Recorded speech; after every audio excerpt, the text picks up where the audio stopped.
Ottis Toole, born in 1947. A name whispered with fear and revulsion. From the moment he entered the world, a darkness clung to him. His childhood was a breeding ground for the monster he would become. Jacksonville, Florida, bore witness to his descent. Abuse and neglect were the cornerstones of his formative years. His home life, a twisted parody of normalcy. A fanatical, religious mother, an absent father, beatings, psychological torment. Toole's young mind, already wired differently, fractured further. He found solace in the macabre.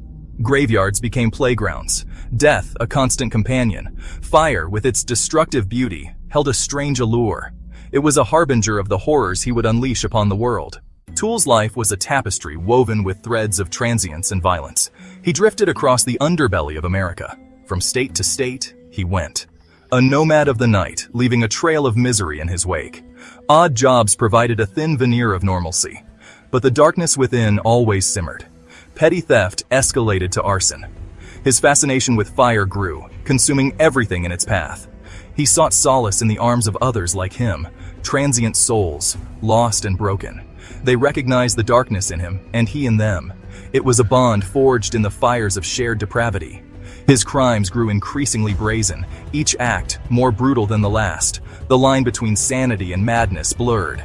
Ottis Toole was no longer simply a drifter. He was becoming a predator. Fate, it seemed, had a sinister plan for Ottis Toole. In the desolate landscape of his life, he met Henry Lee Lucas, a kindred spirit, another soul adrift on a sea of darkness.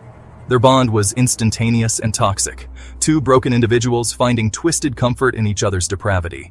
They embarked on a horrifying spree across the country, leaving behind a trail of bodies. Lucas, a manipulative drifter, found a willing accomplice in Toole. Their crimes, a grotesque fusion of their individual madness. They fed off each other's darkness, pushing the boundaries of cruelty. Their partnership, however, was not one of equals. Toole, with his fragile psyche, often played the subservient role. Manipulated by Lucas, he committed acts of unspeakable evil. His descent into the abyss was complete. Behind bars, a chilling chapter unfolded. Toole, perhaps seeking notoriety or a perverse form of redemption, began to confess. His claims were staggering. He implicated himself in hundreds of murders. Each tale was more gruesome than the last. He recounted them with a chilling detachment. His words painted a horrifying tableau of torture, murder, and depravity. Law enforcement scrambled. They tried to corroborate his stories. Some checked out, many did not. The line between truth and fabrication was blurred. Was he a master manipulator, spinning elaborate lies?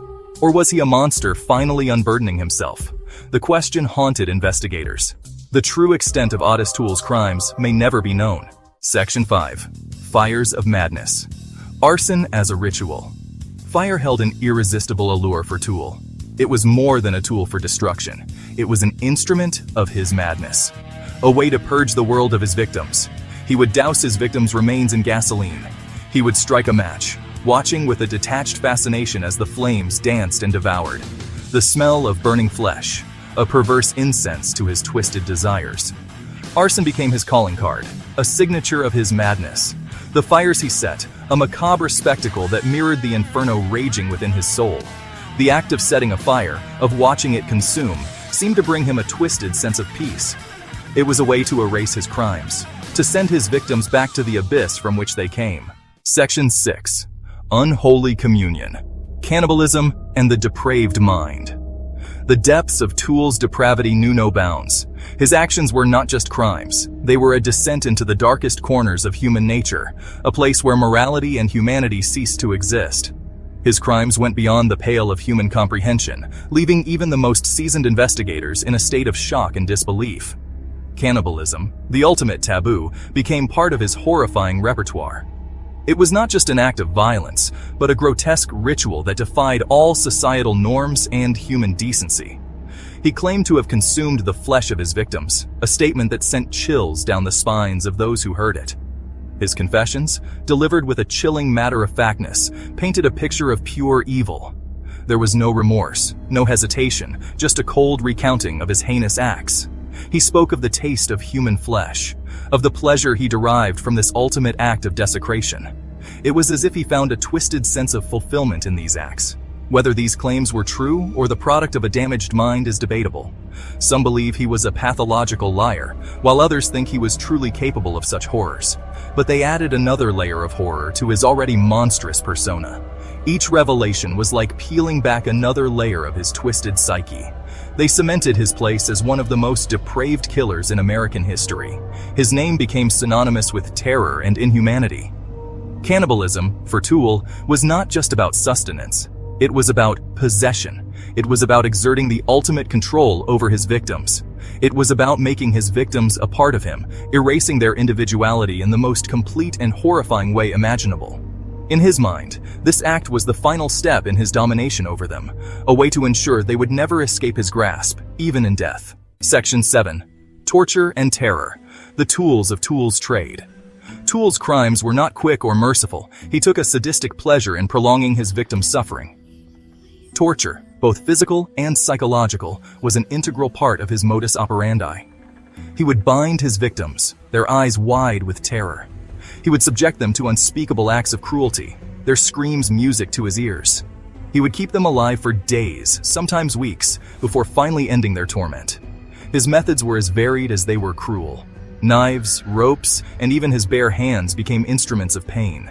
He seemed to relish in the act of inflicting suffering, of breaking his victims' bodies and spirits. For Toole, torture was not just a means to an end. It was an art form, a way to assert his dominance, to revel in his power over life and death. Section 8. Justice at last. Conviction and life behind bars. The law finally caught up with Ottis Toole in 1983. He was convicted of murder and sentenced to life in prison. The monster, for all his depravity, was now caged. But even behind bars, his reign of terror was not over. His confessions continued, each more shocking than the last. He seemed to revel in the attention, in the fear he instilled.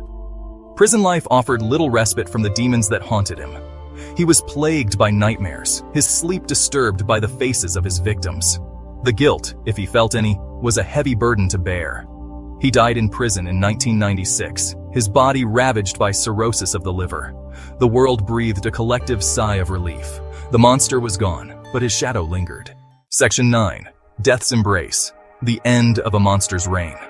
On September 15, 1996, at the age of 49, Ottis Toole succumbed to his failing health.